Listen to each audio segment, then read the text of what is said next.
Hi everyone, easy കോമേഴ്സിലേക്ക് ഏവർക്കും സ്വാഗതം. നമ്മളിനി അടുത്തതായിട്ട് പഠിക്കാൻ പോകുന്നത് ഇമ്പോർട്ടൻറ്റ് ടോപ്പിക്കാണ് ടൈപ്സ് ഓഫ് ഷെയർസ്. ഈ ടൈപ്സ് ഓഫ് ഷെയർസ് നമുക്ക് 10 മാർക്കിന് എസ്എ ക്വസ്റ്റ്യൻ ആയിട്ട് ചോദിക്കാം. അതല്ല എന്നുണ്ടെങ്കിൽ ഇതിൽ ഏതെങ്കിലും നമുക്ക് എന്ത് ചെയ്യാം, 1 മാർക്കിനോ 2 മാർക്കിനോ 5 മാർക്കിന് ചോദിക്കാൻ പറ്റുന്ന ഒരു ടോപ്പിക്കാണ്.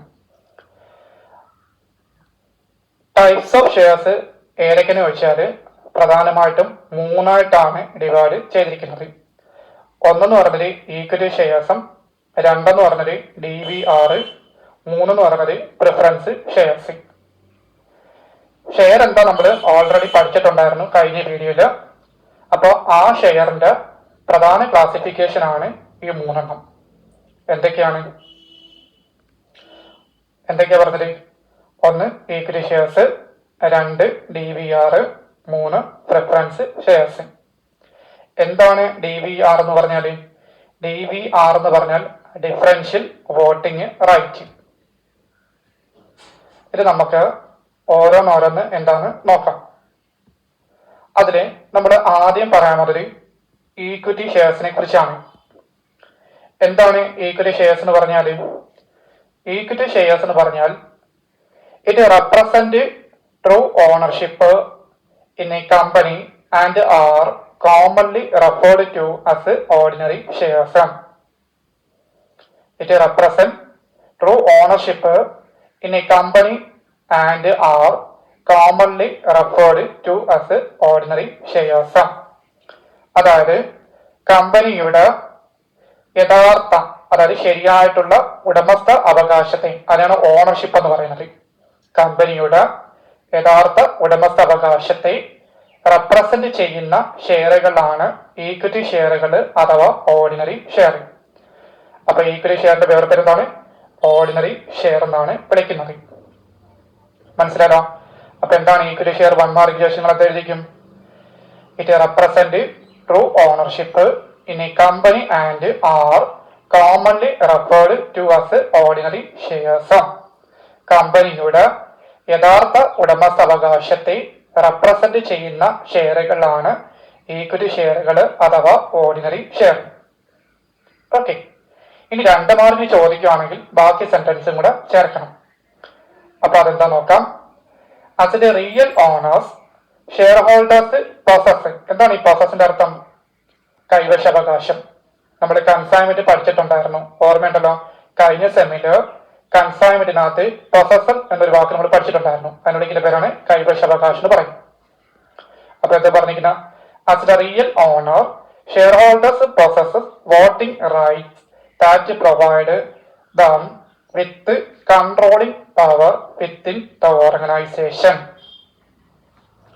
അതായത് ഈ ഷെയറുകള് കൈവശം വെക്കുന്നവർ കമ്പനിയുടെ യഥാർത്ഥ ഉടമകളായതുകൊണ്ട് അവർക്ക് വോട്ടവകാശം ലഭിക്കുകയും അതിലൂടെ കമ്പനിയുടെ തീരുമാനങ്ങളിൽ നിയന്ത്രണ അധികാരം കൈവരിക്കാൻ സാധിക്കുകയും ചെയ്യുന്നു എന്നതാണ്. അപ്പൊ എന്താ പറയുന്നത്? ഈ ഷെയറുകള് കൈവശം വെക്കുന്നവർ കമ്പനിയുടെ യഥാർത്ഥ ഉടമകളായതുകൊണ്ട് അവർക്ക് വോട്ടിംഗ് റൈറ്റ് ലഭിക്കുകയും അതിലൂടെ കമ്പനിയുടെ തീരുമാനങ്ങളിൽ നിയന്ത്രണ അധികാരം കൈവരിക്കാൻ സാധിക്കുകയും ചെയ്യുന്നു എന്നുള്ളതാണ്.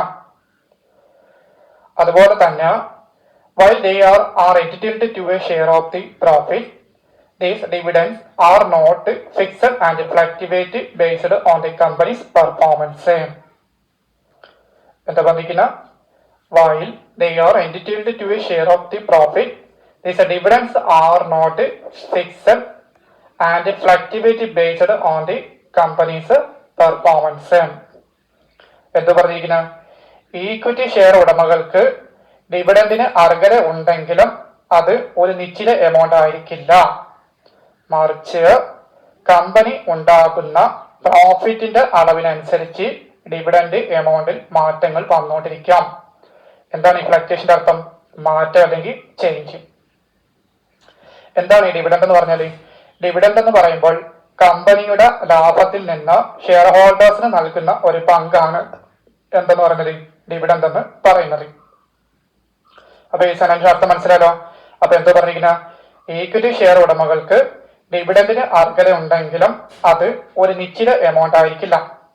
മറിച്ച് കമ്പനി ഉണ്ടാകുന്ന പ്രോഫിറ്റിന്റെ അളവിനനുസരിച്ച് ഡിവിഡന്റ് എമൗണ്ടിൽ എന്ത് ചെയ്യാം, മാറ്റങ്ങൾ വരുത്താം. കൂടാതെ സ്റ്റോക്ക് എക്സ്ചേഞ്ചുകളിൽ ലിസ്റ്റ് ചെയ്തിട്ടുള്ള ഈക്വിറ്റി ഷെയറുകൾ ഏതു സമയത്തും വിൽക്കാനും എളുപ്പത്തിൽ പണമാക്കി മാറ്റാനും സാധിക്കുമെന്നതിനാൽ ഇവ ഓണേഴ്സിന് ഹൈ ലിക്വിഡിറ്റി ഉറപ്പുവരുത്തുന്നുണ്ട്. അപ്പൊ എന്ത് പറഞ്ഞിരിക്കുന്ന, സ്റ്റോക്ക് എക്സ്ചേഞ്ചുകളിൽ ലിസ്റ്റ് ചെയ്തിട്ടുള്ള ഈക്വിറ്റി ഷെയറുകൾ ഏതായിക്കോട്ടെ ഏത് സമയത്തും വിൽക്കാനും അത് എളുപ്പത്തിൽ പണമാക്കി മാറ്റാനും സാധിക്കും എന്നതിനാൽ ഇവ ഓണേഴ്സിന് ഹൈ ലിക്വിഡിറ്റി ഉറപ്പുവരുത്തുന്നുണ്ട്. അപ്പൊ എന്താ പറയുന്നു, ഈക്വിറ്റി ഷെയർസ് എന്ന് പറയാം. അപ്പൊ 1 മാർക്കിൽ ചോദിക്കുകയാണെങ്കിൽ ആദ്യത്തെ സെന്റൻസ് മാത്രം എഴുതുക, 2 മാർക്കിലേക്ക് എന്ത് ചെയ്യണം, ഈ കമ്പനീസ് പെർഫോമൻസ് വരെ എഴുതിയാൽ മതി.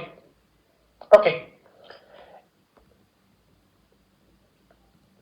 ഇനി അടുത്തതായിട്ട് പറയാൻ പോകുന്നത് ഈക്വിറ്റി ഷെയർസിന്റെ മെറിറ്റ്സ് ആണ്. എന്താണ് ഈ മെറിറ്റ്സ് എന്ന് പറഞ്ഞാല്? ഗുണങ്ങളാണ് അല്ലെങ്കിൽ ബെനിഫിറ്റ്സ് ആണ് പറയാൻ പോകുന്നത്. പ്രധാനമായിട്ടും ഈക്വിറ്റി ഷെയർസിന് 5 മെറിറ്റ്സ് ആണ് ഉൾപ്പെടുത്തിയിരിക്കുന്നത്.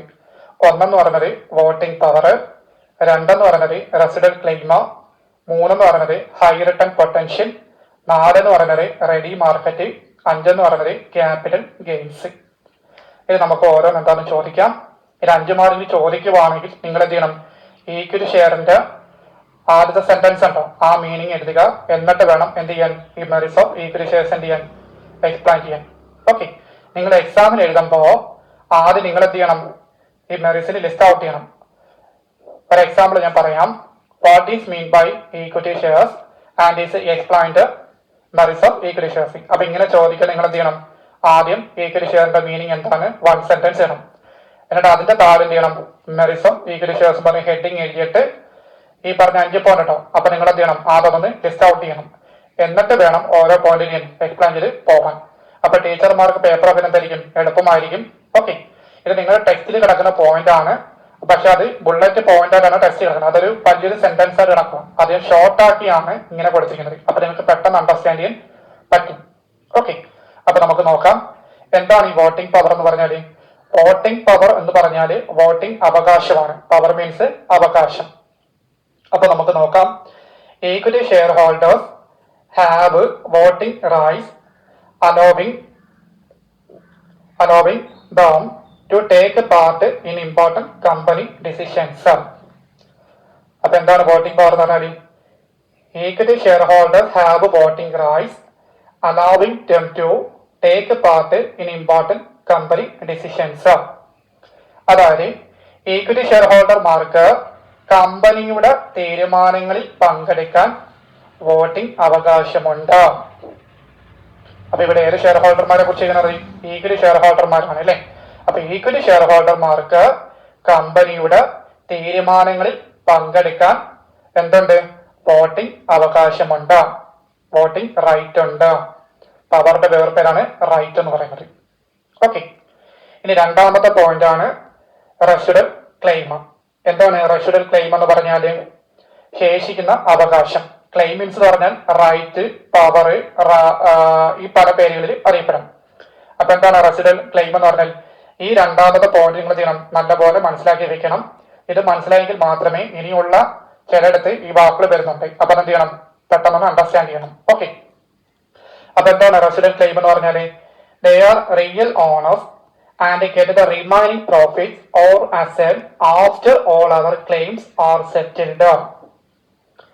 അപ്പൊ എന്താ പറഞ്ഞിരിക്കുന്ന, they are real owners and get the remaining profits or asset after all other claims are settled. അപ്പൊ എന്താ പറഞ്ഞിരിക്കുന്ന, മറ്റെല്ലാവർക്കും നൽകിയ ശേഷം ശേഷിക്കുന്ന പ്രോഫിറ്റും അസറ്റും ലഭിക്കാൻ അവകാശമുണ്ട്. അതായത് ഒരു കമ്പനി ലാഭം ഉണ്ടാക്കിയാൽ അല്ലെങ്കിൽ കമ്പനി അടയ്ക്കുമ്പോൾ, അതായത് കമ്പനി പോയിട്ടുമല്ലോ, കമ്പനി അടയ്ക്കുമ്പോൾ ആദ്യം creditors, debenture holders, preference share ഹോൾഡേഴ്സിന് ഇവർക്കെല്ലാം പണം കൊടുക്കും. അതിനുശേഷം ബാലൻസ് എന്തെങ്കിലും ഉണ്ടെങ്കിൽ മാത്രമേ അത് ആർക്ക് കൊടുക്കത്തുള്ളൂ, ഈക്വിറ്റി ഷെയർ ഹോൾഡേഴ്സിന് കൊടുക്കത്തുള്ളൂ. ഒരു എക്സാമ്പിൾ പറയാം. ഒരു കമ്പനിക്ക് 1,00,000 രൂപ ഉണ്ടെന്ന് കരുതുക. അതില് നമ്മൾ തൊട്ട് മുന്നേ പറഞ്ഞ 3 വ്യക്തികളിലെയോ ആരൊക്കെയാണ്? Creditors, debenture holders, preference share holders. ഇവർക്ക് കൊടുക്കണ്ടേ? അപ്പൊ ഞാൻ ഒരു എക്സാമ്പിൾ എന്ത് പറഞ്ഞ, ഒരു കമ്പനിക്ക് 1,00,000 രൂപ ഉണ്ടെന്ന് കരുതുക. അതില് ക്രെഡിറ്റേഴ്സിന് 10,000 കൊടുത്തു, ഡിബഞ്ചർ ഹോൾഡേഴ്സിന് 20,000 കൊടുത്തു, പ്രിഫറൻസ് ഷെയർ ഹോൾഡേഴ്സ് 40,000 കൊടുത്തു. ഇതെല്ലാം കൂടെ കൂട്ടപ്പോ എത്രയായി? 70,000 ആയി. 70,000 രൂപയായില്ലേ? അപ്പൊ നിങ്ങൾ ആലോചിച്ച് നോക്കി, കമ്പനിന് 1,00,000 കിടപ്പുണ്ടായിരുന്നു, 70,000 ആർക്ക് കൊടുത്തു? ഈ പറഞ്ഞ 3 വ്യക്തികൾക്ക് കൊടുത്തു. ഇനി ബാലൻസ് എത്രയുണ്ട്? 30,000 ഉണ്ട് അല്ലെ? 1,00,000 70,000 പോയ ബാക്കി എത്ര ഉണ്ട്? 30,000 ഉണ്ട്. ഈ 30,000 രൂപ ആർക്കാണ് കൊടുക്കുന്നത്? ഈക്വിറ്റി ഷെയർ ഹോൾഡേഴ്സിനാണ് കിട്ടുന്നത്. മനസ്സിലാലോ? അതാണ് റഷ്ഡ് ക്ലെയിം എന്ന് പറയുന്നത്. അപ്പൊ എത്ര മനസ്സിലാലോ? അപ്പൊ എന്തോ ഞാൻ പറഞ്ഞു, ഒരു കമ്പനി ലാഭം ഉണ്ടാക്കിയാൽ അല്ലെങ്കിൽ കമ്പനി പൂട്ടുമ്പോൾ, കമ്പനി അടയ്ക്കുമ്പോൾ ആദ്യം ഈ പറഞ്ഞ വ്യക്തികൾക്ക് എന്ത് ചെയ്യണം? പണം കൊടുക്കണം. ക്രെഡിറ്റേഴ്സിന്, ഡിബഞ്ചർ ഹോൾഡേഴ്സിന്, പ്രിഫറൻസ് ഷെയർ ഹോൾഡേഴ്സിന്. ഇവർക്കെല്ലാം പണം കൊടുത്തതിന് ശേഷം ബാലൻസ് എന്തെങ്കിലും ഉണ്ടെങ്കിൽ മാത്രമേ എന്ത് ചെയ്യത്തുള്ളൂ? ഈക്വിറ്റി ഷെയർ ഹോൾഡേഴ്സിന് ലഭിക്കത്തുള്ളൂ. ഇപ്പൊ ഞാൻ ഒരു എക്സാമ്പിൾ പറഞ്ഞില്ലേ? അപ്പൊ ആ എക്സാമ്പിളിന്റെ ഒരു ബാലൻസ് എത്ര ഉണ്ട്? 30,000 ഉണ്ട്. ആ 30,000 ആർക്ക് കൊടുക്കുന്നത്? ഈക്വിറ്റി ഷെയർ ഹോൾഡേഴ്സിന് കൊടുക്കുന്നത്. ഓക്കെ. ഇനി മൂന്നാമതാണ് ഹൈ റിട്ടേൺ പൊട്ടൻഷ്യൽ. എന്താണ് ഹൈ റിട്ടേൺ പൊട്ടൻഷ്യൽ എന്ന് പറഞ്ഞാല്? അതിനകത്ത് പറയുന്നുണ്ട്, dividends are not fixed, so shareholders can earn higher returns when profits increase. അപ്പൊ എന്താ പറഞ്ഞിരിക്കുന്ന? Dividends are not fixed, so shareholders can earn higher returns when profits increase. Dividend എന്ന് പറയുന്നത് fixed അല്ല. പ്രോഫിറ്റ് കൂടുമ്പോൾ കൂടുതൽ വരുമാനം ലാഭിക്കാം എന്നുള്ളതാണ്. പ്രോഫിറ്റ് കൂടുമ്പോൾ കൂടുതൽ വരുമാനം ലാഭിക്കാം എന്നുള്ളതാണ് ഹൈ റിട്ടേൺ പൊട്ടൻഷ്യൽ എന്ന് പറയുന്നത്. എന്താണ് ഈ പൊട്ടൻഷ്യൽ മലയാളം? സാധ്യത അല്ലെ? അപ്പൊ ഈ റിട്ടേൺ എന്ന് പറയുന്നത് എന്താണ്? വരുമാനം അല്ലെങ്കിൽ ഇൻകം ആയിരിക്കും. അപ്പൊ ഉയർന്ന വരുമാന സാധ്യത എന്ന് പറയുമ്പോൾ ഇവിടുത്തെ ഡിവിഡൻഡ് എന്തല്ല? ഫിക്സഡ് ആയിരിക്കില്ല. പ്രോഫിറ്റ് കൂടുമ്പോൾ കൂടുതൽ റിട്ടേൺ ലാഭിക്കാം എന്നുള്ളതാണ് ഇതിൽ പറഞ്ഞിരിക്കുന്നത്. Fourth one, ready market. എന്താണ് ഈ റെഡി മാർക്കറ്റ് എന്ന് പറഞ്ഞാല്? അവിടെ എടുത്ത് പറയുന്നുണ്ട്, equity shares are traded on stock exchange. എന്താണ് ഈ സ്റ്റോക്ക് എക്സ്ചേഞ്ച് എന്ന് പറഞ്ഞാല്? ഷെയറുകള്, ഡിബഞ്ചറുകള് തുടങ്ങിയവ വാങ്ങാനും വിൽക്കാനും കഴിയുന്ന ഒരു വിപണിയാണ് എന്തെന്ന് പറയുക? സ്റ്റോക്ക് എക്സ്ചേഞ്ച് എന്ന് പറയുന്നത്. അപ്പൊ സ്റ്റോക്ക് എക്സ്ചേഞ്ച് നമുക്ക് എക്സാമ്പിൾ എന്ന് പറയാം. Bombay stock exchange, national stock exchange. Bombay stock exchange short form ആണ് BSE. National stock exchange short form എന്താണ്? NSE. ആ പറഞ്ഞ വാക്കിനകത്തുള്ള ഓരോ ലെറ്റേഴ്സ് ആണ് ഫസ്റ്റ് ലെറ്റർ തന്നെ കേട്ടോ. ഓക്കെ അല്ലേ? അപ്പൊ എന്തിനകത്ത് പറഞ്ഞിരിക്കുന്നത്? Equity shares are traded on stock exchange making them easy to buy and sell. അതായത് സ്റ്റോക്ക് എക്സ്ചേഞ്ചിൽ എളുപ്പത്തിൽ വാങ്ങാനും വിൽക്കാനും കഴിയും എന്നുള്ളതാണ്. സ്റ്റോക്ക് എക്സ്ചേഞ്ചില് എളുപ്പത്തിൽ വാങ്ങാനും വിൽക്കാനും കഴിയും എന്നുള്ളതാണ് ഇതിൽ പറഞ്ഞിരിക്കുന്നത്. അതാണ് റെഡി മാർക്കറ്റ് എന്ന് പറയാം. ലാസ്റ്റ് പോയിന്റ് എന്താണ്? ക്യാപിറ്റൽ ഗെയിൻസ് ആണ് അല്ലെ? എന്താണ് ഈ ക്യാപിറ്റൽ ഗെയിൻസ് എന്ന് പറയുന്നത്? Shareholders can earn profit by selling shares at a higher price than the purchase cost. Shareholders can earn profit by selling shares at a higher price than the purchase cost. അതായത് ഷെയറിന്റെ price ഉയർന്നാൽ കൂടുതൽ വിലയ്ക്ക് sale ചെയ്ത് ലാഭം നേടാം എന്നുള്ളതാണ്. ഗെയിന്റെ അർത്ഥം എന്താണ്? ലാഭം അല്ലെ? അപ്പൊ എന്ത് പറഞ്ഞിരിക്കുന്ന? ഷെയറിന്റെ പ്രൈസ് ഉയർന്നാൽ കൂടുതൽ വിലയ്ക്ക് സെയിൽ ചെയ്ത് നമുക്ക് എന്ത് ചെയ്യാൻ പറ്റും? പ്രോഫിറ്റ് ഏൺ ചെയ്യാൻ പറ്റും. അപ്പൊ ഇതാണ് ഈക്വിറ്റി ഷെയറിന്റെ മെറിറ്റ്സ് എന്ന് പറയുന്നത്. അപ്പൊ എന്തൊക്കെയാണ് പറഞ്ഞേ? വോട്ടിംഗ് പവർ ഉണ്ട്, റഷ്ഡ് ക്ലെയിം ഉണ്ട്, ഹൈ റിട്ടേൺ പൊട്ടൻഷ്യൽ ഉണ്ട്, റെഡി മാർക്കറ്റ് ഉണ്ട്, ക്യാപിറ്റൽ ഗെയിൻസ് ഉണ്ട്. അപ്പൊ ഇത്രയും പോയിന്റ്സ് ആണ് ഈക്വിറ്റി ഷെയറിനകത്ത് വരുന്നുള്ള മെറിറ്റ്സ് എന്ന് പറയുന്നത്. ഇനി അടുത്തതായിട്ട് പറയാനുള്ളത് ഈക്വിറ്റി ഷെയറിന്റെ ഡിമെറിറ്റ്സ് ആണ്. പറയാൻ പോകുന്നത്. അപ്പൊ അതിൽ പ്രധാനമായിട്ട് വരുന്നത് എത്ര പോയിന്റ്സ് ആണ്? 5 പോയിന്റ്സ് ആണ് ഉൾപ്പെടുത്തിയിരിക്കുന്നത്. നമുക്ക് നോക്കാം. ഇത് നിങ്ങളുടെ ടെക്സ്റ്റിൽ 3 ബുള്ളറ്റ് പോയിന്റ് ആയിട്ട് കിടക്കുവാണ്. അത് ഇച്ചിരി വലുതായത് കൊണ്ട് നമ്മളത് ഷോർട്ട് ആക്കിയാണ് ഈ ഒരു 5 പോയിന്റ്സ് ഇട്ടിരിക്കുന്നത്. ഓക്കെ, അപ്പൊ നിങ്ങൾക്ക് പെട്ടെന്ന് അണ്ടർസ്റ്റാൻഡ് ചെയ്യാൻ പറ്റും. അപ്പൊ നമുക്ക് നോക്കാം. ഈക്വിറ്റി ഷെയർസിന്റെ ഡീമറിറ്റ്സ് അല്ലെങ്കിൽ ഡ്രോപ്പ് ബാക്ക് അല്ലെങ്കിൽ ലിമിറ്റേഷൻസ് ആണ് പറയുന്നത്. ഒന്നെന്ന് പറഞ്ഞത് ലിമിറ്റഡ് കൺട്രോൾ ആണ്, രണ്ടെന്ന് പറഞ്ഞത് ഹൈ റിസ്ക്, മൂന്നെന്ന് പറഞ്ഞത് നോ ഫിക്സഡ് ഇൻകം, നാലെന്ന് പറഞ്ഞത് ലാസ്റ്റ് ക്ലെയിം, അഞ്ചെന്ന് പറഞ്ഞത് പ്രൈസ് ഫ്ലക്ച്വേഷൻ. എന്താണ് ലിമിറ്റഡ് കൺട്രോൾ എന്ന് പറഞ്ഞാൽ? ലിമിറ്റഡ് കൺട്രോൾ എന്ന് പറഞ്ഞാൽ small share holders have very little influence on company decisions.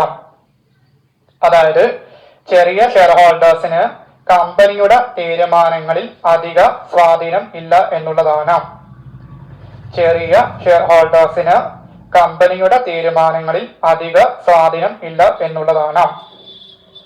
രണ്ടാമത്തെ പോയിന്റ് ആണ് ഹൈ റിസ്ക് ആണ്. ഹൈ റിസ്ക് എന്ന് പറയുമ്പോൾ returns are uncertain and dividends are not guaranteed. എന്താ പറഞ്ഞിരിക്കുന്ന? Returns are uncertain and dividends are not guaranteed. വരുമാനം ഉറപ്പില്ല, dividend ലഭിക്കാതിരിക്കാം എന്നുള്ളതാണ്. വരുമാനം ഉറപ്പില്ല, ഡിവിഡൻഡ് ലഭിക്കാതിരിക്കാം എന്നുള്ളതാണ് ഹൈ റിസ്ക് എന്ന് പറയുന്നത്. എന്താണ് ഹൈ റിസ്കിന്റെ മലയാളം? ഉയർന്ന അപകട സാധ്യത. ഓക്കെ ആണല്ലോ. ഇനി മൂന്നാമത്തെ പോയിന്റ് ആണ് നോ ഫിക്സഡ് ഇൻകം. എന്താണ് നോ ഫിക്സഡ് ഇൻകം എന്ന് പറഞ്ഞാൽ? നോ ഫിക്സഡ് ഇൻകം എന്ന് പറയുമ്പോൾ shareholders may get no dividend if the company earns low profit. എന്താ പറഞ്ഞിരിക്കുന്നത്? Shareholders may get no dividend if the company earns low profit. അതായത് ലാഭം കുറഞ്ഞാൽ ഷെയർ ഹോൾഡേഴ്സിന് ഇൻകം ലഭിക്കില്ല. അപ്പൊ എന്ത് പറയുന്ന? കമ്പനിക്ക് പ്രോഫിറ്റ് കുറഞ്ഞാൽ ഷെയർ ഹോൾഡേഴ്സിന് എന്ത് ലഭിക്കത്തില്ല? ഇൻകം ലഭിക്കത്തില്ല. നാലാമത്തെ പോയിന്റ് ആണ് ലാസ്റ്റ് ക്ലെയിം. എന്താണ് ലാസ്റ്റ് ക്ലെയിം എന്ന് പറഞ്ഞാൽ? അവസാന അവകാശം. അതിനകത്ത് എന്ത് പറഞ്ഞിരിക്കുന്ന? Paid only after all other claims during winding up of the company. അപ്പൊ എന്ത് പറഞ്ഞിരിക്കുന്ന? Paid only after all other claims during winding up of the company. Company അടച്ചു പൂട്ടുമ്പോൾ ലാസ്റ്റ് പണം ലഭിക്കുന്ന ആർക്കായിരിക്കും? Equity share ഹോൾഡേഴ്സിനായിരിക്കും. നമ്മള് ഈക്വിറ്റി ഷെയർ ഹോൾഡേഴ്സിന്റെ മെറിറ്റ്സിനകത്ത് രണ്ടാമത്തെ പോയിന്റ് പറഞ്ഞു ഓർമ്മയുണ്ടോ? Restrict claim. അതാണ് ഉദ്ദേശിക്കുന്നത്. നമ്മൾ ആ ഒരു എക്സാമ്പിൾ പറഞ്ഞില്ലേ? അപ്പൊ ബാലൻസ് എന്ന എമൗണ്ടിനെ ഇവർക്ക് കിട്ടത്തുള്ളൂ. അതാണ് ഈ ലാസ്റ്റ് ക്ലെയിം എന്ന് ഉദ്ദേശിക്കുന്നത്. അപ്പൊ എന്തോ ഞാൻ പറഞ്ഞ, കമ്പനി അടച്ചു പൂട്ടുമ്പോൾ ലാസ്റ്റ് പണം ലഭിക്കുന്നത് ആർക്കിനായിരിക്കും? ഇവർക്ക് തന്നെയായിരിക്കും. കാരണം മറ്റുള്ളവർക്ക് കൊടുത്തതിന് ശേഷമാണ് ഇവരുടെ കയ്യിലേക്ക് ബാക്കി എമൗണ്ട് എത്തുന്നത്. ഓക്കെ ആണല്ലോ. Okay, last one price fluctuation. എന്താണ് ഈ ഫ്ലക്ച്വേഷൻ? മീൻസ് ചേഞ്ച് അല്ലെങ്കിൽ മാറ്റമാണ്, അല്ലെ? വിലയിലുണ്ടാവുന്ന മാറ്റം. അതിനകത്ത് എന്ത് പറഞ്ഞിരിക്കുന്ന? അപ്പൊ അതിനകത്ത് പറഞ്ഞിരിക്കുന്ന share values changes frequently leading to risk and uncertainty. അപ്പൊ എന്ത് പറഞ്ഞിരിക്കുന്ന? Share values change frequently leading to risk and uncertainty. അപ്പൊ അതിനകത്ത് എന്ത് പറഞ്ഞിരിക്കുന്ന? ഷെയറുകളുടെ പ്രൈസിൽ ഫിക്സഡ് ആയിട്ടുള്ള മാറ്റങ്ങൾ ഉണ്ടാകുന്നതിനാൽ അനിശ്ചിതത്വം കൂടുതലായിരിക്കാം. ഷെയറുകളുടെ പ്രൈസിൽ ഫിക്സഡ് ആയിട്ടുള്ള മാറ്റങ്ങൾ ഉണ്ടാകുന്നതിനാൽ അനിശ്ചിതത്വം കൂടുതലായിരിക്കാം എന്നുള്ളതാണ് ഇതിൽ പറഞ്ഞിരിക്കുന്നത്. അപ്പൊ ഇത്ര മനസ്സിലാലോ? അപ്പൊ what are the demerits of equity shares? ഏതൊക്കെയാണ്? Limited control. എന്തൊക്കെയാണ്? Limited control. രണ്ടെന്താണ്? High risk. മൂന്നെന്താണ്? No fixed income. നാലെന്താണ്? Last claim. 5 price fluctuation. Explain ചെയ്യാൻ പറയുകയാണെങ്കിൽ ഇത് ഫുൾ എന്ത് ചെയ്യണം? എക്സ്പ്ലെയിൻ ചെയ്യണം. വാട്ടാർത്തി ചോദിക്കണമെങ്കിൽ ഈ പോയിന്റ് മാത്രം എഴുതിക്കാം. ഓക്കെ, എന്ത് ചോദിച്ചാലും നിങ്ങൾ എന്ത് ചെയ്യണം? ഈക്വിറ്റി ഷെയർ മീനിങ് എഴുതിയതിനു ശേഷം എന്ത് ചെയ്യാവും? ഇത് എഴുതാവും. ഓക്കെ, ഇനി നമ്മൾ അടുത്തതായിട്ട് പഠിക്കാൻ പോകുന്നത് രണ്ടാമത്തെ ഷെയറായ ഷെയർസ് വിത്ത് ഡിഫറൻഷ്യൽ വോട്ടിംഗ് റൈറ്റിംഗ്. അതിന്റെ ഷോർട്ട് ഫോം ആണ് DVR. എന്താ പറയുക? DVR, അല്ലെ? അപ്പൊ എന്താണ് DVR എന്ന് പറഞ്ഞാല്? നിങ്ങൾക്ക് പെട്ടെന്ന് മനസ്സിലാക്കാൻ വേണ്ടി, അതായത് നിങ്ങളുടെ ടെക്സ്റ്റിനകത്ത് പാസേജ് പോലെയാണ് ഇത് കിടക്കുന്നത്. ആ പാസേജിനകത്ത് നമ്മൾ എന്ത് ചെയ്യുക, 4 ഇതാക്കി നേട്ടിരിക്കുകയാണ്. ഒന്നെന്ന് പറഞ്ഞ മീനിങ്ങും, അതായത് DBRന്റെ മീനിങ് എന്താണ്, അത് വെച്ചുള്ള പർപ്പസ് എന്താണ്, അതിനകത്ത് വരുന്ന ടൈപ്സ് എന്തൊക്കെയാണ്, അതിൽ വരുന്ന കീ റൂൾസ് ഫോർ ഇഷ്വൻസി. അപ്പൊ ഇതാണ് കൊടുത്തിരിക്കുന്നത്. ഓക്കെ, അപ്പൊ എന്താണ് ഡിഫറൻഷ്യൽ വോട്ടിംഗ് റൈറ്റ് അല്ലെങ്കിൽ DBR എന്ന് പറഞ്ഞാൽ? ആദ്യം മീനിങ് ആണ് നമുക്ക് നോക്കാം. A modified variant of equity shares where voting power and dividends differ from standard shares. എന്താ പറഞ്ഞിരിക്കുന്ന? A modified variant of equity shares where voting power and dividends differ from standard shares. അതായത് voting പവറും dividend എന്നിവയിൽ വ്യത്യാസങ്ങളുള്ള ഒരുതരം equity share ആണിത്. ഏത്? Differential voting right എന്ന് പറയുന്നത്. അപ്പൊ എന്ത് പറഞ്ഞിരിക്കുന്ന? വോട്ടിംഗ് പവർ, ഡിവിഡൻഡ് എന്നിവയിൽ വ്യത്യാസങ്ങളുള്ള ഒരു തരം ഈക്വിറ്റി ഷെയർ ആണിത്. ഇനി ഇതിന്റെ പർപ്പസ് എന്താണ്? പർപ്പസ് മീൻസ് എന്താണ്? ലക്ഷ്യമാണ് അല്ലെ. എന്നിട്ട് എന്താ പറഞ്ഞിരിക്കുന്ന? Allows companies to raise capital without existing management losing controlling power. അപ്പൊ എന്താ പറഞ്ഞിരിക്കുന്ന? Allows companies to raise capital without existing management losing controlling power. അതായത് മാനേജ്മെന്റിന്റെ കൺട്രോൾ നഷ്ടപ്പെടാതെ തന്നെ കമ്പനിക്ക് ക്യാപിറ്റൽ കളക്ട് ചെയ്യാനായിട്ട് സഹായിക്കുന്നുണ്ട്. മാനേജ്മെന്റിന്റെ കൺട്രോൾ നഷ്ടപ്പെടാതെ തന്നെ കമ്പനിക്ക് എന്ത് ക്യാപിറ്റൽ കളക്ട് ചെയ്യാനായിട്ട് സഹായിക്കുന്നു എന്നതാണ് ഇതിന്റെ പർപ്പസ് എന്ന് പറയുന്നത്. ഓക്കെ, ഡിഫറൻഷ്യൽ വോട്ടിംഗ് റൈറ്റ് പ്രധാനമായിട്ടും 2 ടൈപ്സുകളാണ് ഉൾപ്പെടുന്നത്. എന്തൊക്കെയാണ്? ലോ വോട്ടിംഗ് ഉണ്ട്, ഹൈ വോട്ടിംഗ് ഉണ്ട്. എന്താണ് ലോ വോട്ടിംഗ് എന്ന് പറഞ്ഞാൽ? ലോ വോട്ടിംഗ് എന്ന് പറയുമ്പോൾ ഹൈ ഡിവിഡൻഡ് ആയിരിക്കാം, ഹൈ വോട്ടിംഗ് എന്ന് പറഞ്ഞാൽ ലോ ഡിവിഡൻഡ് ആയിരിക്കാം. ഓക്കെ അല്ലേ? എന്താണ് ലോ വോട്ടിംഗ് എന്ന് പറഞ്ഞാൽ? It's a carry fewer voting right but usually offer a higher dividend rate. എന്താ പറഞ്ഞിരിക്കുന്നത്? It's a carry fewer. Fewer means എന്താണ്? ലോവർ ആണ്. Okay, it's a carry fewer voting right but usually offer a higher dividend rate. അതായത് കൂടുതൽ ലാഭവിഹിതം കിട്ടുന്ന ആർക്കായിരിക്കും? Public ആയിരിക്കും. മനസ്സിലോ? എന്താണ് ഹൈ ഡിവിഡൻഡ് എന്ന് പറഞ്ഞാല്? ഹൈ ഡിവിഡൻഡ് മീൻസ് എന്താണ്? ലോ വോട്ടിംഗ് മീൻസ് എന്താണ്? കുറഞ്ഞ വോട്ടിംഗ് അധികാരം അല്ലെ. അതിനകത്ത് ഹൈ ഡിവിഡൻഡിലാണ് മെൻഷൻ ചെയ്തിരിക്കുന്നത് അല്ലെ. അതിനകത്ത് എന്താ പറഞ്ഞിരിക്കുന്ന? കുറഞ്ഞ വോട്ടിംഗ് അധികാരത്തില് കൂടുതൽ ലാഭവിഹിതം കിട്ടുന്നുണ്ട്. ഇത് ആർക്കായിരിക്കും കിട്ടുന്നത്? പൊതുജനങ്ങൾക്കാണ്, അതായത് പബ്ലിക് ഉള്ള ആൾക്കാർക്കായിരിക്കും കിട്ടുന്നത്. ഓക്കെ, അതിന്റെ ഓപ്പോസിറ്റ് വരുന്നതാണ് ഹൈ വോട്ടിംഗ്. അപ്പൊ ഹൈ വോട്ടിംഗ് എന്ന് പറഞ്ഞിട്ടാണ് ലോ ഡിമാൻഡ് ആയിരിക്കും, കൂടുതൽ വോട്ടിംഗ് അധികാരമാണ് അല്ലെ. അപ്പൊ അതിനെന്താ പറഞ്ഞിരിക്കുന്ന? Carry superior. സുപ്പീരിയർ മീൻസ് മേൽത്തട്ടിലുള്ള ആൾക്കാരാണ്.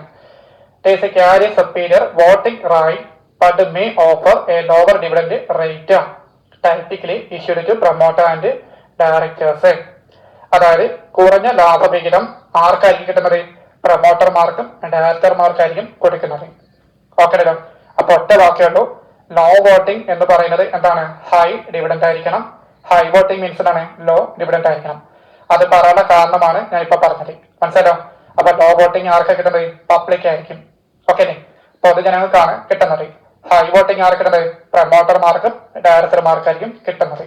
ഓക്കെ അല്ലേ? ഓക്കെ, ഇനി അടുത്ത പറയാൻ വന്നത് കീ റൂൾസ് ഫോർ ഇഷ്വൻസ്. അതായത് ഇതിന് പ്രധാനപ്പെട്ട നിബന്ധനകളുണ്ട്. ആ നിബന്ധനകൾ ഏതൊക്കെയാണെന്ന് ഞാൻ പറയാൻ പോവാണ്. ഒന്നെന്താണ്? ഓതറൈസേഷൻ. എന്താണ് ഈ ഓതറൈസേഷൻ എന്ന് പറഞ്ഞാൽ? അംഗീകാരം അല്ലെ. അതിലെന്തോ പറഞ്ഞിരിക്കണം? Must be approved by a special resolution passed at a general meeting of shareholders. Share ഹോൾഡർമാരുടെ ജനറൽ മീറ്റിംഗിൽ ഒരു സ്പെഷ്യൽ റെസൊല്യൂഷൻ വഴിയായിരിക്കും എന്തെന്നത്? ഓതറൈസേഷൻ നേടിയിരിക്കുന്നത്. മനസ്സിലായോ? ഷെയർ ഹോൾഡർമാരുടെ ജനറൽ മീറ്റിംഗിൽ ഒരു സ്പെഷ്യൽ റെസൊല്യൂഷൻ വഴിയായിരിക്കും അംഗീകാരം നേടിയിരിക്കുന്നത്. അടുത്തെന്താണ്? ഹോൾഡിംഗ് പീരീഡ് അല്ലെ. എന്താണ് ഈ ഹോൾഡിംഗ് പീരീഡ് എന്ന് പറയുന്നത്? ഹോൾഡിംഗ് പീരീഡ് എന്ന് പറയുമ്പോൾ superior voting right shares must be held for at least 6 months before filing the red hearing prospectus. എന്താണ് റെഡ് ഹെറിംഗ് എന്ന് പറഞ്ഞാൽ? അതെന്താന്ന് നമ്മൾ അടുത്തതിനകത്ത് പറയും. ഓക്കെ, അപ്പൊ ഹോൾഡിംഗ് പീരീഡ് എന്ന് പറഞ്ഞാലാണ് സുപ്പീരിയർ വോട്ടിംഗ് അവകാശമുള്ള ഷെയറുകൾ ഇഷ്യൂ ചെയ്യുന്നതിന് മുമ്പ് കുറഞ്ഞത് 6 മാസമെങ്കിലും എന്ത് ചെയ്യണം? കൈവശം വെച്ചിരിക്കണം എന്നാണ് പറഞ്ഞിരിക്കുന്നത്. അപ്പൊ എന്താണ് ഹോൾഡിംഗ് പീരീഡ് എന്ന് പറഞ്ഞാൽ? Superior voting right shares must be held for at least 6 months before filing the red herring prospectus. Superior voting അവകാശമുള്ള ഷെയറുകൾ ഇഷ്യൂ ചെയ്യുന്നതിന് മുമ്പ് കുറഞ്ഞത് 6 മാസമെങ്കിലും കൈവശം വെച്ചിരിക്കണം എന്നതാണ്. ഓക്കെ, നൗ ലാസ്റ്റിലാണ് red herring prospectus. Red herring prospectus എന്ന് പറയുന്നത് a preliminary document filed with a regular, അതായത് ലൈക്ക് സെബി എന്ന് പറയും. സെബി മീൻസ് ആണ് stock exchange board of India. That does not include the final price or size of the issue. അപ്പൊ അതിനകത്ത് എന്താ പറയുക? സെബി പോലുള്ള റെഗുലേറ്ററി ബോഡിക്ക് മുമ്പാകെ സമർപ്പിക്കുന്ന പ്രിലിമിനറി ഡോക്യുമെന്റ്സ് ആണിത്. ഇതില് ഷെയറിന്റെ ഫൈനൽ പ്രൈസിനോ അളവിലോ എന്തില്ല രേഖപ്പെടുത്തിയിട്ടുണ്ടാവില്ല. അതാണ് റെഡ് ഹെറിംഗ് പ്രോസ്പെക്ടസ് എന്ന് പറയുന്നത്. ഈ പറഞ്ഞ 3 കാര്യങ്ങൾ എന്താണ്? നിബന്ധനകളാണ്. അപ്പൊ ആ നിബന്ധനകൾ എന്ത് പാലിക്കണം. ഓക്കെ ആണല്ലോ. അപ്പൊ എന്താണ് ഡിഫറൻഷ്യൽ വോട്ടിംഗ് റൈറ്റ് എന്ന് പറഞ്ഞാൽ? DBR എന്ന് പറഞ്ഞാൽ എന്താ മനസ്സിലായല്ലോ. അപ്പൊ എന്ത് പറഞ്ഞ? വോട്ടിംഗ് പവർ, ഡിവിഡന്റ് എന്നിവയിൽ വ്യത്യാസങ്ങളുള്ള ഒരു തരം ഈക്വലി ഷെയർ ആണിത്. ഇതിന്റെ പർപ്പസ് എന്താണ്? മാനേജ്മെന്റിന്റെ കൺട്രോൾ നഷ്ടപ്പെടാതെ തന്നെ കമ്പനിക്ക് എന്ത് ചെയ്യുന്നു? ക്യാപിറ്റൽ കളക്ട് ചെയ്യാനായിട്ട് സഹായിക്കുന്നു. ഇതിൽ തന്നെ 2 ടൈപ്സ് വരുന്നുണ്ട്. ലോ വോട്ടിംഗ് ഉണ്ട്, ഹൈ വോട്ടിംഗ് ഉണ്ട്. ലോ വോട്ടിംഗ് എന്ന് പറഞ്ഞിട്ടാണ് കുറഞ്ഞ വോട്ടിംഗ് അധികാരമാണ്, എന്നാൽ കൂടുതൽ ലാഭവിഹിതം കിട്ടുന്നുണ്ട്. അത് ആർക്കായിരിക്കും കിട്ടുന്നത്? പൊതുജനങ്ങൾക്ക് അല്ലെങ്കിൽ പബ്ലിക്കിനായിരിക്കും. ഇനി ഹൈ വോട്ടിംഗ് എന്ന് പറഞ്ഞിട്ടാണ് കൂടുതൽ വോട്ടിംഗ് അധികാരമാണ്, എന്നാൽ കുറഞ്ഞ ലാഭവിഹിതമായിരിക്കും. ഇത് ആർക്കായിരിക്കും കിട്ടുന്നത്? പ്രൊമോട്ടർമാർക്കും ഡയറക്ടർമാർക്കായിരിക്കും കിട്ടുന്നത്. ഓക്കെ ആണല്ലോ. ഇത് വെച്ചുകൊണ്ടുള്ള നിബന്ധനകളാണ് താഴെ പറഞ്ഞിരിക്കുന്നത്. ഒന്നെന്താണ്? ഓതറൈസേഷൻ. ഓതറൈസേഷൻ എന്ന് പറഞ്ഞിട്ടാണ് ഷെയർ ഹോൾഡർമാരുടെ ജനറൽ മീറ്റിംഗിന്റെ ഒരു സ്പെഷ്യൽ റെസൊല്യൂഷൻ വഴി അംഗീകാരം നേടിയിരിക്കണം. ഹോൾഡിംഗ് പീരീഡ് എന്താണ്? സുപ്പീരിയർ വോട്ടിംഗ് അവകാശമുള്ള ഷെയറുകൾ ഇഷ്യൂ ചെയ്യുന്നതിന് മുമ്പ് കുറഞ്ഞത് 6 മാസമെങ്കിലും കൈവശം വെച്ചിരിക്കണം. റെഡ് ഹെറിംഗ് പ്രോസ്പെക്ടസ് എന്ന് പറഞ്ഞിട്ടാണ് സെബി പോലുള്ള റെഗുലേറ്ററി ബോഡിക്ക് മുമ്പാകെ സമർപ്പിക്കുന്ന പ്രിലിമിനറി ഡോക്യുമെന്റ്സ് ആണിത്. ഇതില് ഷെയറിന്റെ ഫൈനൽ പ്രൈസിലോ അളവിലോ രേഖപ്പെടുത്തിയിട്ടുണ്ടാവില്ല. ഇത്രയും കാര്യങ്ങളാണ് ഡിഫറൻഷ്യൽ വോട്ടിംഗ് റൈറ്റ് എന്ന് പറയുന്നത്. ഓക്കെ ആണല്ലോ. ഓക്കെ, ഇനി നമ്മൾ അടുത്തതായിട്ട് പറയാൻ പോകുന്നത്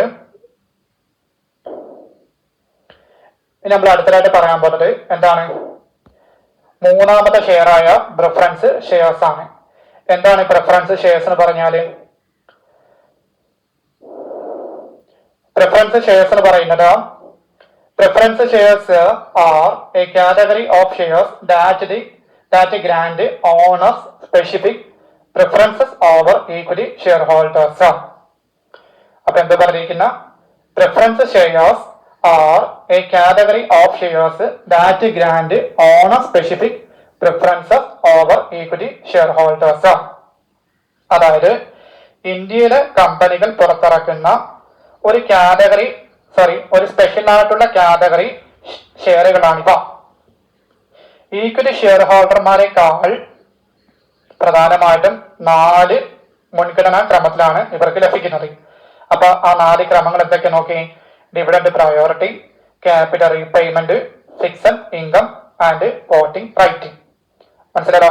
അപ്പൊ എന്താണ് പ്രിഫറൻസ് ഷെയർ എന്നാല്? ഇന്ത്യയിലെ കമ്പനികൾ പുറത്തിറക്കുന്ന ഒരു സ്പെഷ്യൽ ആയിട്ടുള്ള കാറ്റഗറി ഷെയറുകളാണിവ. ഈക്വിറ്റി ഷെയർ ഹോൾഡർമാരെക്കാൾ പ്രധാനമായിട്ടും 4 പ്രിഫറൻസുകളാണ് ഇവർക്ക് കിട്ടുന്നത്. ഓക്കെ ആണല്ലോ. അപ്പൊ എന്തൊക്കെയാണ് 4 പ്രിഫറൻസ് പറഞ്ഞാൽ? ഒന്നെന്ന് പറഞ്ഞാൽ ഡിവിഡന്റ് പ്രയോറിറ്റി, 2 പറഞ്ഞത് ക്യാപിറ്റൽ റീപേയ്മെന്റ്, 3 പറഞ്ഞത് ഫിക്സഡ് ഇൻകം, 4 പറഞ്ഞത് വോട്ടിംഗ് റൈറ്റ്. നമുക്ക് നോക്കാം. ആദ്യം എന്താ പറയുന്നത്? ഡിവിഡന്റ് പ്രയോറിറ്റി ആണ്. എന്താണ് ഡിവിഡന്റ് മീൻസ്? ലാഭവിഹിതം അല്ലെ. അപ്പൊ ലാഭവിഹിതത്തിലുള്ള പ്രയോറിറ്റി മീൻസ് മുൻഗണന അല്ലെ. അപ്പൊ അതിനകത്ത് എന്താ പറയുന്നത്? Shareholders have the right to receive dividends before any are paid to equity shareholders. എന്താ പറഞ്ഞിരിക്കുന്ന? Shareholders have the right to receive dividends before any are paid to equally shareholders. അതായത് equally share ഹോൾഡർമാർക്ക് മുമ്പായി, അതായത് equally share holder അവർക്ക് മുമ്പായിട്ടുള്ള dividend ലഭിക്കാൻ ആർക്ക് അവകാശമുണ്ട്? Preference share ഹോൾഡേഴ്സിന് അവകാശമുണ്ട്. ഈക്വലി ഷെയർ ഹോൾഡേഴ്സിന് കിട്ടുന്നതിന് മുന്നേ ആർക്ക് കൊടുക്കണം? പ്രിഫറൻസ് ഷെയർ ഹോൾഡേഴ്സിന് കൊടുക്കണം. അതാണ് ഇവിടെ മെൻഷൻ ചെയ്യുന്നത്. മനസ്സിലായോ? അപ്പൊ shareholders have the right to receive dividends before any are paid to equally shareholders. Equally share ഹോൾഡർമാർക്ക് മുമ്പായിട്ട് ലാഭവിഹിതം, അതായത് ഡിവിഡൻഡ് ലഭിക്കാൻ ആർക്ക് അവകാശമുണ്ട്? പ്രിഫറൻസ് ഷെയർ ഹോൾഡേഴ്സിന് അവകാശമുണ്ട് എന്നാണ് പറയുന്നത്. Next one, capital repayment. എന്താണ് ക്യാപിറ്റൽ റീപേയ്മെന്റ് എന്ന് പറഞ്ഞാൽ? In the event of the company winding up, preference shareholders are repaid their capital before equity shareholders. എന്താ പറഞ്ഞിരിക്കുന്ന? In the event of the company winding up, preference shareholders are repaid their capital before equity shareholders. അതായത് capital repayment, അതായത് തിരികെ ലഭിക്കാനുള്ള preference. അതിനകത്ത് എന്താ പറഞ്ഞിരിക്കുന്ന? Company നിർത്തലാകുന്ന സാഹചര്യത്തില് ഈക്വലി ഷെയർ ഹോൾഡേഴ്സിന് മുമ്പായിട്ട് ക്യാപിറ്റൽ തിരികെ ലഭിക്കാനായിട്ട് ഇവർക്ക് പ്രിഫറൻസ് ഉണ്ട് എന്നാണ് പറയുന്നത്. കമ്പനി എപ്പോഴാണോ നിർത്തലാക്കുന്നത് അതിന്റെ സിറ്റുവേഷനില് ഈക്വലി ഷെയർ ഹോൾഡേഴ്സിന് അവർക്ക് മുമ്പായിട്ട് എന്ത് ചെയ്യണം? പ്രിഫറൻസ് ഷെയർ ഹോൾഡേഴ്സിന് ക്യാപിറ്റൽ എന്ത് ചെയ്യാൻ പറ്റും? തിരികെ ലഭിക്കാൻ പറ്റും എന്നുള്ളതാണ്. മൂന്നാമത് പോയിന്റ് ആണ് ഫിക്സഡ് ഇൻകം. എന്താണ് ഫിക്സഡ് ഇൻകം എന്ന് പറഞ്ഞാൽ? സ്ഥിരമായിട്ടുള്ള വരുമാനം. They carry a fixed dividend rate and do not benefit from high company profit like equity shares do. They carry a fixed dividend rate and do not benefit from high company profit like equity shares do. എന്തു അർത്ഥം? Preference ഷെയറുകളിൽ നിശ്ചിത നിരക്കുള്ള dividend മാത്രമേ ലഭിക്കുന്നുള്ളൂ. എന്താ പറയുക? Preference ഷെയറുകൾക്ക് fixed ആയിട്ടുള്ള റേറ്റുകൾ അനുസരിച്ചാണ് എന്ത് ചെയ്യുന്നത്? ഡിവിഡൻഡ് ലഭിക്കുന്നത്. ലാസ്റ്റ് എന്താണ്? Voting right. എന്താണ് വോട്ടിംഗ് റൈറ്റ് എന്ന് പറഞ്ഞാല്? ജനറലി സാധാരണയായി these shares do not carry voting right. ഈ ഓഹരി ഉടമകൾക്ക് വോട്ടിംഗ് അവകാശം ഉണ്ടായിരിക്കത്തില്ല. അപ്പൊ വോട്ടിംഗ് റൈറ്റ് ആർക്ക് മാത്രമേ ഉള്ളൂ? ഈക്വിറ്റി ഷെയർ ഹോൾഡേഴ്സിന് മാത്രമേ ഉള്ളൂ. മനസ്സിലായോ? അപ്പൊ ജനറലി സാധാരണയായിട്ട് these shares do not carry voting right. ഈ ഓഹരി ഉടമകൾക്ക് എന്തില്ല? വോട്ടിംഗ് റൈറ്റ് ഉണ്ടായിരിക്കില്ല. ഓക്കെ ആണല്ലോ? ഇത് വെരി ഇമ്പോർട്ടന്റ് ടോപ്പിക് ആണ് preference share. Preference share 1 mark ചോദിക്കുകയാണെങ്കിൽ എന്ത് ചെയ്യണം? ആദ്യത്തെ പോയിന്റ് മാത്രം എഴുതിയാൽ മതി. 2 മാർക്ക് ചോദിക്കുകയാണെങ്കിൽ ചെയ്യണം? അതിനകത്ത് വരുന്നുള്ള 4 കാര്യങ്ങളാണ് ഈ preference. Dividend priority, capital repayment, fixed income, voting right. അത് അത്രയും കൂടെ എഴുതുമ്പോൾ ചെയ്യണം? 2 മാർക്കിന് എഴുതണം. ഓക്കെ. ഇനി പ്രിഫറൻസ് ഷെയറിന്റെ ടൈപ്സ് ഉണ്ട്. അത് 5 മാർക്കിന് എന്ത് ചെയ്യാം? ചോദിക്കാം. അതാണ് അടുത്തതായിട്ട് പറയാൻ പോകുന്നത്. ഇത് വെരി ഇമ്പോർട്ടന്റ് ടോപ്പിക് ആണ്. ഈ ടൈപ്സ് പ്രിഫറൻസ് ഷെയറിനകത്ത് എന്ത് ചെയ്യാം? 2 മാർക്കിന് ഇതിൽ ഏതെങ്കിലും ഒരെണ്ണം ചോദിക്കാം. പ്രിഫറൻസ് ഷെയറിന്റെ ടൈപ്സ് 4 എണ്ണമാണ് ഉള്ളത്. ഓക്കെ, അപ്പൊ നമുക്ക് നോക്കാം. ഇത് വെരി വെരി ഇമ്പോർട്ടന്റ് ടോപ്പിക് ആണ്. ഇമ്പോർട്ടൻസ് കൊടുക്കുക. ഓക്കെ, അപ്പൊ ടൈപ്സ് ഓഫ് പ്രിഫറൻസ് ഷെയർ എത്ര ടൈപ്പാണ്? 4 ടൈപ്പാണ് ഉള്ളത്. ഓക്കെ, ഒന്നെന്ന് പറയുന്നത് cumulative and non cumulative preference shares. ഒന്നെന്താണ്? Cumulative and non cumulative preference shares. എന്താണ് ക്യുമുലേറ്റീവ് എന്ന് പറഞ്ഞാല്? If a company fails to pay dividends in a given year, the unpaid amount accumulates and is carried forward. All arrears must be paid before equity shareholders receiving anything. അപ്പൊ എന്താ പറയുക? If a company fails to pay dividends in a given year, the unpaid amount accumulates and is carried forward. All arrears must be paid before equity shareholders receive anything. അതായത് ഏതെങ്കിലും വർഷം dividend നൽകാൻ കഴിഞ്ഞില്ലെങ്കിൽ ആ amount എന്ത് ചെയ്യണം? കുടിശ്ശികയായി കണക്കാക്കുകയും അടുത്ത വർഷങ്ങളിൽ അത് കൊടുക്കുകയും ചെയ്യണം എന്നുള്ളതാണ്. അതായത് ഈ വർഷത്തിൽ നമുക്ക് എമൗണ്ട് കിട്ടിയില്ല എന്നുണ്ടെങ്കിൽ ആ എമൗണ്ട് എന്ത് ചെയ്യണം? അത് അരിയറായിട്ട് നമ്മൾ ചെയ്യണം? അടുത്ത വർഷം അത് കൊടുക്കണം എന്നുള്ളതാണ് ക്യുമുലേറ്റീവ് എന്ന് പറയുന്നത്. ഓക്കെ ആണല്ലോ? അതുകൂടാതെ ഈക്വിറ്റി ഷെയർ ഹോൾഡർമാർക്ക് കൊടുക്കുന്നതിന് മുമ്പായിട്ട് വേണം നമ്മൾ ചെയ്യാൻ ഈ അരിയർ കൊടുക്കേണ്ടത്. മനസ്സിലോ? നമ്മൾ എന്ത് കൊടുത്താലും നമ്മൾ ചെയ്യണം ഈക്വലി ഷെയർ ഹോൾഡേഴ്സിന് ലാസ്റ്റേ കൊടുക്കത്തുള്ളൂ. അപ്പൊ ഇവർക്ക് മുന്നേ ആയിട്ട് വേണം നമ്മൾ എന്ത് ചെയ്യാൻ ബാക്കിയുള്ളവർക്ക് കൊടുക്കേണ്ടത്. മനസ്സിലാലോ?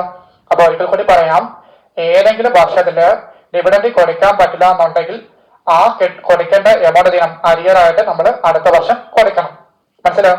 നിങ്ങൾ അത് കൊടുക്കുമ്പോൾ എന്ത് ചെയ്യണം, ഈക്വലി ഷെയർ ഹോൾഡേഴ്സിന് മുമ്പായിട്ട് വേണം നമ്മൾ ചെയ്യാൻ ഇത്രയും കൊടുത്ത് തീർക്കേണ്ടത്. മനസ്സിലായോ? എന്താണ് ഈ അരിയർ മീൻസ്? അരിയർ മീൻസ് പറയുമ്പോൾ കുടിശ്ശിക എന്നാണ് പറയുന്നത്. മനസ്സിലായോ? ഓക്കെ. ഇനി അതിന്റെ ഓപ്പോസിറ്റ് ആണ് നോൺ കുമുലേറ്റീവ് അല്ലെ. അപ്പൊ എന്താണ് നോൺ കുമുലേറ്റീവ് എന്ന് പറഞ്ഞാല്, if a dividend is not declare for a year, the right to that dividend is lost forever. Shareholders cannot claim arrear for past unpaid years. അപ്പൊ എന്ത് പറഞ്ഞിരിക്കുന്ന, ഒരു വർഷം ഡിവിഡൻഡ് പ്രഖ്യാപിച്ചില്ല എന്നുണ്ടെങ്കിൽ ആ വർഷത്തെ ഡിവിഡൻഡ് പിന്നീട് ലഭിക്കത്തില്ല. എന്നിരുന്നാലും ആ കുടിശ്ശികയായിട്ട് ഇത് ലഭിക്കാനായിട്ട് ഇവർക്ക് എന്തില്ല, അവകാശമില്ല എന്നുള്ളതാണ്. മനസ്സിലായല്ലോ? അപ്പൊ എന്തോ പറഞ്ഞിരിക്കുന്ന, ഒരു വർഷം ഡിവിഡൻഡ് ലഭിച്ചിട്ടില്ല എന്നുണ്ടെങ്കിൽ, അതായത് പ്രഖ്യാപിച്ചിട്ടില്ല എന്നുണ്ടെങ്കിൽ ആ വർഷത്തെ ലാഭവിഹിതം അതായത് ഡിവിഡൻഡ് പിന്നീട് എന്തില്ല, ലഭിക്കത്തില്ല. കുടിശ്ശികയായിട്ട് അതായത് അരിയറായിട്ട് ഇത് ലഭിക്കാനായിട്ട് എന്തില്ല, ഇവർക്ക് ഒട്ടും അവകാശമില്ല. മനസ്സിലായോ? ക്യുമുലേറ്റീവ് ആണെങ്കിൽ ഈ വർഷം കിട്ടില്ല എന്നുണ്ടെങ്കിൽ നമ്മൾ ചെയ്യണം അടുത്ത വർഷം അത് കൊടുത്തു തീർക്കണം. മനസ്സിലായോ? നോൺ ക്യുമുലേറ്റീവ് ആണെങ്കിലോ അത് പറ്റത്തില്ല. അപ്പൊ ഒന്ന് പറയുമ്പോൾ അതിന്റെ ഓപ്പോസിറ്റ് എന്ത് ചെയ്യണം, മനസ്സിലാക്കിയാൽ മതി. ഓക്കെ ആണല്ലോ? ഓക്കെ. ഇനി രണ്ടാമതാണ് റെഡീമബിൾ ഇറഡീമബിൾ അല്ലെ. എന്താണ് റെഡീമബിൾ ആൻഡ് ഇറഡീമബിൾ എന്ന് പറഞ്ഞാല്, റെഡീമബിൾ എന്ന് പറയുന്നത് this have a fixed life and are bought back by the company after a specific period. Redemption can occur at a bar. Bar means എന്താണ്, face value. നമ്മൾ കഴിഞ്ഞ വീഡിയോക്ക് അത് പറഞ്ഞിട്ടുണ്ടായിരുന്നു. Or at A premium. Premium എന്ന് പറയുന്നത് നമ്മൾ face value എത്രയാണോ പറയുന്നത് ആ വാല്യൂടെ ചെയ്യണം പ്രീമിയത്തിന്റെ ഒരു എമൗണ്ട് പറയും. അതാണ് എക്സ്ട്രാ എമൗണ്ട് തന്നെ. അത് രണ്ടും കൂടെ ചേർക്കുമ്പോൾ എന്തായി, പ്രീമിയം എന്നാണ് പറയുന്നത്. മനസ്സിലാവും? അപ്പൊ നിങ്ങൾക്ക് മനസ്സിലായ ഭാഷയിലാണ്. Par means face value, premium എന്താണ്, face value plus extra amount. മനസ്സിലാവും? അപ്പൊ എന്താണ് റെഡീമബിൾ എന്ന് പറഞ്ഞാല്, റെഡീമബിൾ എന്ന് പറയുന്നത് ഒരു സ്പെസിഫിക് ആയിട്ടുള്ള അതായത് ഒരു നിശ്ചിത കാലയളവിന് ശേഷം കമ്പനി തിരികെ വാങ്ങുന്ന ഷെയറുകളാണിവ. ഒരു നിശ്ചിത കാലയളവിന് ശേഷം കമ്പനി തിരികെ വാങ്ങുന്ന ഷെയറുകളാണിവ. ഇത് ഫേസ് വാല്യൂലോ അല്ലെങ്കിൽ പ്രീമിയം വാല്യൂലോ നമുക്ക് എന്ത് ചെയ്യാം, തിരികെ വാങ്ങാം എന്നുള്ളതാണ്. മനസ്സിലായോ? ഒരു നിശ്ചിത കാലയളവിന് ശേഷം കമ്പനി തിരികെ വാങ്ങുന്ന ഷെയറുകളാണിവ. ഇത് ഫേസ് വാല്യൂലോ അല്ലെങ്കിൽ പ്രീമിയം വാല്യൂലോ നമുക്ക് എന്ത് ചെയ്യാൻ പറ്റും, തിരികെ വാങ്ങാം എന്നുള്ളതാണ് റെഡീമബിൾ എന്ന് പറയുന്നത്. ഇനി അതിന്റെ ഓപ്പോസിറ്റ് എന്താണ്, ഇറഡീമബിൾ ആണ് അല്ലെ. ഇറഡീമബിൾ എന്ന് പറഞ്ഞാൽ എന്താണ്? Okay, these are perpetual and are only redeemable when the company is liquidated. Notably, under the Companies Act 2013, companies in India are not allowed to issue redeemable preference shares. അപ്പൊ എന്ത് പറഞ്ഞിരിക്കുന്ന, company നിർത്തലാക്കുമ്പോൾ മാത്രം capital തിരികെ നൽകുന്ന ഷെയറുകളാണിവ. Company നിർത്തലാക്കുമ്പോൾ മാത്രം capital തിരികെ നൽകുന്ന ഷെയറുകളാണിവ. അതിൽ ഒരു കാര്യം പറയുന്നുണ്ട്, 2013 കമ്പനി നിയമപ്രകാരം ഇന്ത്യയില് ഇറഡീമബിൾ ഷെയറുകൾ പുറത്തിറക്കാൻ അനുവാദമില്ല എന്നുള്ളതാണ്. 2013 കമ്പനി നിയമപ്രകാരം ഇന്ത്യയില് ഇറഡീമബിൾ ഷെയറുകൾ പുറത്തിറക്കാൻ അനുവാദമില്ല എന്നുള്ളതാണ്. അപ്പൊ മനസ്സിലായല്ലോ? അപ്പോ റെഡീമബിളും ഇറഡീമബിളും എന്ത് വ്യത്യാസം മനസ്സിലായല്ലോ? എത്രയുള്ളൂ? ഇനി അടുത്തതാണ്, അടുത്തെന്താണ്, പാർട്ടിസിപ്പേറ്റിംഗ് ആൻഡ് നോൺ പാർട്ടിസിപ്പേറ്റിംഗ് അല്ലെ. Participating and non participating. Participating എന്ന് പറയുന്നത് എന്താണ്? These shareholders have the right to share in surplus profit and പറയുന്നുണ്ട് after fixed dividends are paid and surplus asset during winding up. അപ്പൊ എന്താ പറഞ്ഞിരിക്കുന്ന, participating എന്ന് പറയുമ്പോൾ നിശ്ചിത ലാഭവിഹിതത്തിന് പുറമെ കമ്പനിയുടെ അധിക ലാഭത്തിന്, അതാണ് സർപ്ലസ് പ്രോഫിറ്റ് എന്ന് പറയും, അസറ്റുകളിലും ഡിവിഡൻഡ് ലഭിക്കാൻ ഇവർക്ക് അവകാശമുണ്ട് എന്നുള്ളതാണ്. അപ്പൊ എന്ത് പറഞ്ഞ, നിശ്ചിത ലാഭവിഹിതത്തിന് പുറമെ കമ്പനിയുടെ സർപ്ലസ് പ്രോഫിറ്റും അസറ്റുകളിലും ഡിവിഡന്റ് ലഭിക്കാൻ ഇവർക്ക് അവകാശമുണ്ട് എന്നുള്ളതാണ് പാർട്ടിസിപ്പേറ്റിംഗ് എന്ന് പറയുന്നത്. അപ്പൊ എന്തായിരിക്കും നോൺ പാർട്ടിസിപ്പേറ്റിംഗ് എന്ന് പറഞ്ഞാൽ these holders are only entitled to their fixed dividends and capital repayment. They do not share in any additional surplus profit or asset. ഇവർക്ക് നിശ്ചിത ലാഭവിഹിതവും ക്യാപിറ്റലും മാത്രമേ ലഭിക്കൂ. സർപ്ലസ് പ്രോഫിറ്റിൽ നിന്നും അവകാശമുണ്ടാകില്ല എന്നുള്ളതാണ്. ഇവർക്ക് നിശ്ചിത ലാഭവിഹിതവും ക്യാപിറ്റലും മാത്രമേ ലഭിക്കുള്ളൂ. സർപ്ലസ് പ്രോഫിറ്റിൽ നിന്ന് അവകാശം ഉണ്ടാകില്ല. അതാണ് നോൺ പാർട്ടിസിപ്പേറ്റിംഗ് എന്ന് പറയുന്നത്. ഓക്കെ അല്ലേ? നമ്മുടെ ലാസ്റ്റ് വൺ ആണ് കംഫർട്ടബിൾ ആൻഡ് നോൺ കംഫർട്ടബിൾ. എന്താണ് കംഫർട്ടബിൾ എന്ന് പറഞ്ഞാല് these shares give holders the option to convert their preference shares into equity shares after a specific period. അതായത് ഒരു നിശ്ചിത കാലയളവിന് ശേഷം ഈക്വിറ്റി ഷെയറുകളുമായി മാറ്റാൻ സാധിക്കുന്ന പ്രിഫറൻസ് ഷെയറുകളാണിവ. ഒരു നിശ്ചിത കാലയളവിന് ശേഷം ഈക്വിറ്റി ഷെയറുകളായി മാറ്റാൻ സാധിക്കുന്ന പ്രിഫറൻസ് ഷെയറുകളാണിവ. അതിനാണ് കൺവേർട്ടബിൾ എന്ന് പറയുന്നത്. ഒന്നിന് നമുക്ക് എന്ത് ചെയ്യാം, മറ്റൊരു നമുക്ക് മൂവ് ചെയ്യാം അല്ലെ. ഇനി നോൺ കൺവേർട്ടബിൾ എന്ന് പറഞ്ഞതാണ് these cannot be converted into equity shares. They remain preference shares until maturity or the company's liquidation. These cannot be converted into equity shares. They remain preference shares until maturity or the company's liquidation. അതായത് equity ഷെയറുകളായി മാറ്റാൻ സാധിക്കില്ല.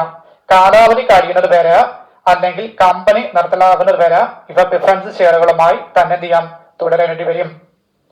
അപ്പൊ എന്താ പറഞ്ഞ equity ഷെയറുകളുമായിട്ട് നമുക്ക് എന്ത് ചെയ്യാൻ പറ്റില്ല, മാറ്റാൻ സാധിക്കില്ല. കാലാവധി കഴിയുന്നത് വരെ, എപ്പോഴാണോ കാലാവധി കഴിയുന്നത് അതുവരെ അല്ലെങ്കിൽ കമ്പനി നിർത്തലാകുന്നത് വരെ എന്ത് ചെയ്യാൻ പറ്റും, പ്രിഫറൻസ് ഷെയറുകളായിട്ട് തന്നെ നമുക്ക് എന്ത് ചെയ്യാം, കണ്ടിന്യൂ ചെയ്യാം, അതായത് തുടരാം എന്നുള്ളതാണ്. അപ്പൊ എത്രയേ ഉള്ളൂ. അപ്പൊ എന്തൊക്കെയാ what are the different types of preference shares? ഒന്നെന്ന് പറഞ്ഞാൽ കുമുലേറ്റീവ് ആൻഡ് നോൺ കുമുലേറ്റീവ്. രണ്ടെന്താണ് റെഡീമബിൾ ആൻഡ് ഇറഡീമബിൾ. മൂന്നെന്താണ് participating and non participating. Fourth one എന്താണ് കൺവേർട്ടബിൾ ആൻഡ് നോൺ കൺവേർട്ടബിൾ. ഇത് വെരി ഇമ്പോർട്ടന്റ് ടോപ്പിക് ആണ്. ഓക്കെ, അപ്പൊ എന്താണ് ക്യുമുലേറ്റീവ് നോൺ ക്യുമുലേറ്റീവ് എന്ന് പറഞ്ഞാല്, ക്യുമുലേറ്റീവ് എന്ന് പറയുമ്പോൾ ഏതെങ്കിലും വർഷം ലാഭവിഹിതം നൽകാൻ കഴിഞ്ഞില്ലെങ്കിൽ ആ എമൗണ്ട് കുടിശ്ശികയായിട്ട് കണക്കാക്കുകയും അടുത്ത വർഷത്തിൽ അത് കൊടുക്കുകയും ചെയ്യണം. ഈക്വിറ്റി ഷെയർ ഹോൾഡറിന് ലാഭം കൊടുക്കുന്നതിന് മുൻപായിട്ട് വേണം നമ്മൾ ഈ കുടിശ്ശിക തീർക്കേണ്ടത്. നോൺ ക്യുമുലേറ്റീവ് എന്ന് പറഞ്ഞ എന്താണ്, ഒരു വർഷം ലാഭവിഹിതം പ്രഖ്യാപിച്ചില്ലെന്നുണ്ടെങ്കിൽ ആ വർഷത്തെ ലാഭവിഹിതം നമ്മൾ ചെയ്യണം പിന്നീട് ലഭിക്കത്തില്ല. അത് കുടിശ്ശികയായി ഇത് ലഭിക്കാനായിട്ട് ഇതെന്തില്ല, അവർക്ക് അവകാശം കാണില്ല. ഓക്കെ ആണല്ലോ. ഇനി റെഡീമബിൾ എന്ന് പറഞ്ഞതാണ് ഒരു നിശ്ചിത കാലയളവിന് ശേഷം കമ്പനി തിരികെ വാങ്ങുന്ന ഷെയറുകളാണിവ. ഇത് ഫേസ് വാല്യൂലോ അല്ലെങ്കിൽ പ്രീമിയം നൽകിയോ നമുക്ക് എന്ത് ചെയ്യാം, തിരികെ വാങ്ങാം എന്നുള്ളതാണ്. ഇറഡീമബിൾ എന്ന് പറഞ്ഞിട്ടാണ് കമ്പനി നിർത്തലാക്കുമ്പോൾ മാത്രം ക്യാപിറ്റൽ തിരികെ നൽകുന്ന ഷെയറുകളാണിവ. അതുപോലെ തന്നെ 2013 കമ്പനി നിയമപ്രകാരം ഇന്ത്യയില് ഇറഡീമബിൾ ഷെയറുകൾ പുറത്തിറക്കാൻ അനുവാദമില്ല എന്നുള്ളതാണ്. എന്താണ് പാർട്ടിസിപ്പേറ്റിംഗ് ആൻഡ് നോൺ പാർട്ടിസിപ്പേറ്റിംഗ് എന്ന് പറഞ്ഞാല്, പാർട്ടിസിപ്പേറ്റിംഗ് എന്ന് പറയുമ്പോൾ നിശ്ചിത ലാഭവിഹിതത്തിന് പുറമെ കമ്പനിയുടെ സർപ്ലസ് പ്രോഫിറ്റും അസറ്റുകളിലും വിഹിതം ഡിവിഡന്റ് ലഭിക്കാൻ ഇവർക്ക് അവകാശമുണ്ട്. നോൺ പാർട്ടിസിപ്പേറ്റിംഗ് എന്ന് പറഞ്ഞാൽ ഇവർക്ക് നിശ്ചിത ലാഭവിഹിതവും ക്യാപിറ്റലും മാത്രമേ ലഭിക്കൂ. സർപ്ലസ് പ്രോഫിറ്റിൽ നിന്നും അവകാശം ഉണ്ടാകില്ല. എന്താണ് കൺവേർട്ടബിൾ നോൺ കൺവേർട്ടബിൾ എന്നാണ്? കൺവേർട്ടബിൾ എന്ന് പറയുന്നത് ഒരു നിശ്ചിത കാലയളവിന് ശേഷം ഈക്വിറ്റി ഷെയറുകളാക്കി മാറ്റാൻ സാധിക്കുന്ന പ്രിഫറൻസ് ഷെയറുകളാണിവ.